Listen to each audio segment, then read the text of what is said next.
What's good, y'all? Two things.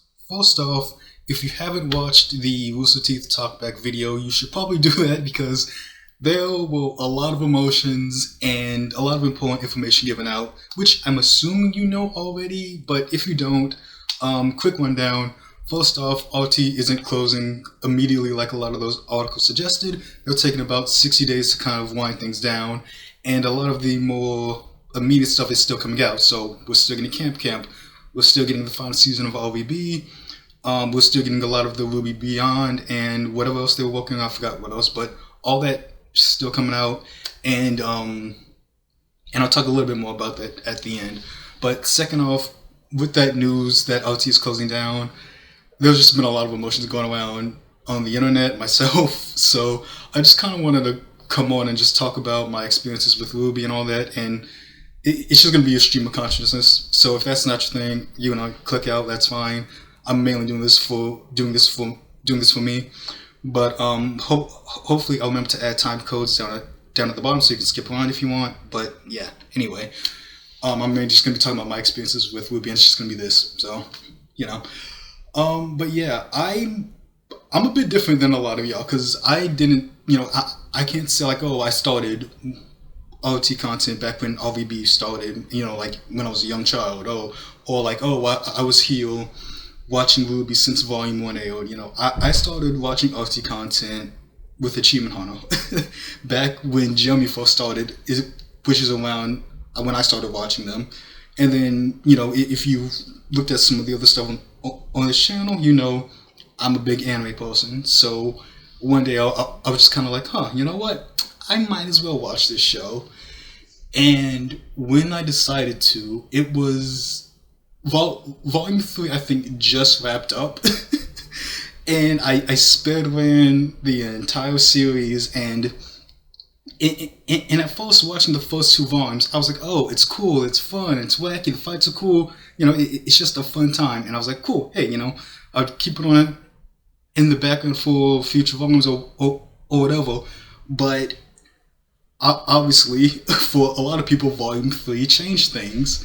And I remember sitting there and watching Penny get torn to pieces, and I was just like, oh, we're killing people now. Alright. And then Pura, and that's when I think the emotions set in, and I think I really understood this is where they want me to be mentally. This is where Monty, Miles, and Carrie, I sat there and I was like, I see it. I see the potential. I feel the emotions. I'm on board. I'm no longer here just like, oh, it's a fun, goofy story. It turned into, I guess what I'm saying is like, at that point, I felt the passion, I felt the heart, and I felt the effort, and it really came across in those moments to me. And those hiatuses was the worst. That one from Volume 3 to 4. Oh man, but that's when I fully changed into the mode that I watch anime with, where I'm constantly trying to think ahead, think where the writers are going. Theorizing, going to the soundtracks and wondering what I can pull from that, But I want to say I was really part of the community until maybe Volume 6, because, I would take a lot of that and keep it to myself, all the thoughts I've had, what up, and everything I thought might come next. But when a lot of that was coming out, and things like with the Lost Fable, and 6 kind of brought it back for a lot of people as well, I just decided to share those feelings. So I was like, hey, I just started making little comments on Reddit here or there, nothing major, go on. Volume 8 is when I started doing this, and having a YouTube channel and stuff, it's something I wanted to do for a bit, just as a little side project, just for fun. And I never knew what I wanted to focus on, but Ruby is definitely something I'm passionate about. It's one of my comfort shows, and even among just animated stuff in general, it's right there. Like, of course, people might say like, hey, it's not the best, it's not the greatest, it has problems, blah blah blah. But once you really connect with the show, with the characters, with the world that's made, it doesn't matter. Of course, you want it to be the best that it can. and they're still doing their thing, but it's a different level, once you have that personal connection with it. So that's kind of what led to all of this. Kind of sucks that I came back and decided to do this on what could possibly be the final volume, but is what it is. But there was just a lot of that can help connect people through things that they love, and part of that connection is that I wanted to go to Dragon Con, but I've never done that until the voice actress for RWBY came through, and I was like, oh, well, I'm definitely going now. I have to. Like, I'm legally obligated to go. And so from that, I was like, oh, well, I need a cosplay. Obviously, got to be something from RWBY. But you say I started to do it pretty last minute, so I was like, gonna have to be something out the closet. Guess what? Flint Cole, he's right there. Simple costume, can find everything in like a week, make it happen. Hopefully, I'll remember to add some pictures in here and there, because I did go to a RWBY photo shoot and there was a lot of people there.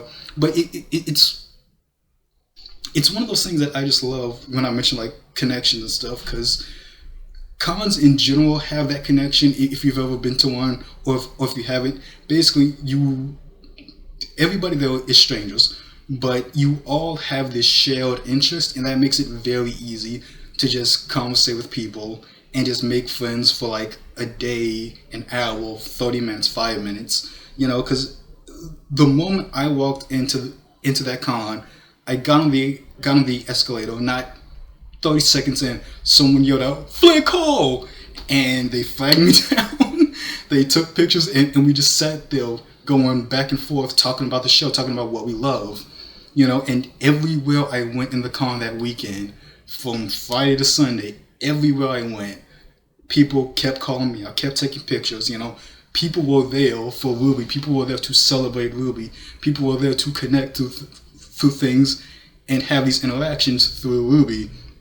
And it's just something that's beautiful, and something that can't really be replicated. I mean, it can, but like, there's certain things that can only be recognized in a fandom, and if you're outside of that, it may not look as important to you, or it may not or you may not get it.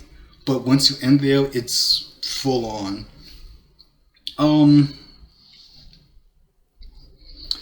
Yeah, I don't know if I've really talked about this on my channel. I don't think I have a reason to, which is why I probably haven't. But a while ago, but basically recently, I have been going through a lot of medical problems, and that's kind of been rough for my mental state and stuff. So if I've been dealing with things like depression and all that, but and like I said earlier, RWBY is one of my comfort shows, so I fell back on that whenever I wasn't feeling the greatest. I constantly did rewatches of the show, and mainly listened to music, because that's kind of something that helped me keep grounded. So songs like "Until the End," "Home," "All in Our Days," and the "I May Fall" acoustic. All of those sat there and basically helped me not do something stupid. Let's just put it like that, because it's like a lot of those songs kind of resonated with me in the feeling of either what I was missing, or the mental state I wanted to be in, or anything like that. And it's nice to have those things that are there for you and could be there for you and help you out in those situations. And it's kind of funny too, because it's like, when they started making RWBY, I don't think any of them would sit there and think like, oh, we can put this out there and help people and be there for them and things like that. I'm sure it was just like, hey, let's make a cool thing with our friends, see where it goes. But I don't think they really know just like the extent of the lives that they've changed, the lives that they've helped, and things like that. And these are just more my experiences with it, but I'm pretty sure that there are tons of other people. I'm not pretty sure. I know that that well, because I've seen people say the same thing on Twitter in these last couple of days about how it's helped them and things like that, and I'm right there with them. You know, I don't. Saying that Ruby saved my life, again, it's something that sounds like an exaggeration when it's really not. You know, it, yeah, it's just not. Then I do want to touch on this as well when it comes to like what could be the future of Ruby. You know, it again with the talkback stream, they mentioned that they are still in talks and having meetings and things with getting Volume 10 greenlit.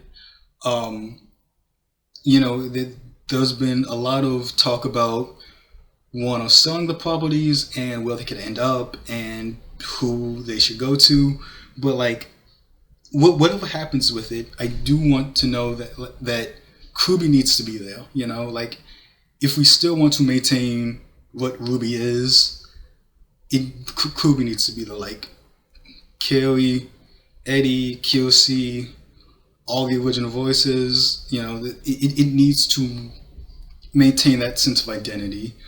And if it's not, then it's just not. Then it won't be Ruby. You know, it's.